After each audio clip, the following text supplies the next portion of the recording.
Hello friends, good evening. ಇವತ್ತೊಂದು ಸಂಜೆಗೆ set dosa ಮಾಡೋಣ ಬನ್ನಿರಿ. ಓಕೆ, ಆಲ್ಮೋಸ್ಟ್ ಎಲ್ಲರಿಗೂ ಗೊತ್ತಿರೋಂಥದ್ದೇ. ಓಕೆ, ನಾವೊಂದು ಸ್ವಲ್ಪ ಡಿಫ್ರೆಂಟಾಗಿ ಟ್ರೈ ಮಾಡೋಣ ಫ್ರೆಂಡ್ಸ್.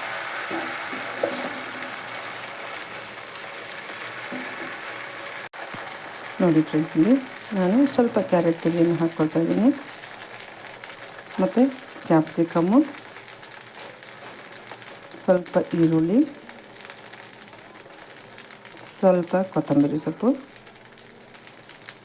ಕಡೆಗೆ ಸ್ವಲ್ಪ ಒಂದು ಚಿಟಿಕೆ ಆಗೋಷ್ಟು ಜೀರಿಗೆ ಫ್ರೆಂಡ್ಸ್. ಕೊನೆಗೆ ನೋಡಿ ಇಲ್ಲಿ ಸ್ವಲ್ಪ ಡ್ರೈ ಫ್ರೂಟ್ಸನ್ನು ಸಹ ಆ್ಯಡ್ ಮಾಡ್ಕೊಳ್ಳೋಣ ಫ್ರೆಂಡ್ಸ್. ನೋಡಿ ಫ್ರೆಂಡ್ಸ್, ದೋಸೆ ರೆಡಿಯಾಗಿದೆ. ನೋಡಲಿಕ್ಕೆ ತುಂಬ ಚೆನ್ನಾಗಿ ಕಾಣಿಸುತ್ತಲ್ವ? ನೀವು ಒಂದು ಸಾರಿ ಟ್ರೈ ಮಾಡಿ ಮತ್ತು ಟೇಸ್ಟ್ ಮಾಡಿ ಫ್ರೆಂಡ್ಸ್. ನೋಡಿ ಎಷ್ಟು ಚೆನ್ನಾಗಿದೆ ಅಲ್ವಾ? Thank you.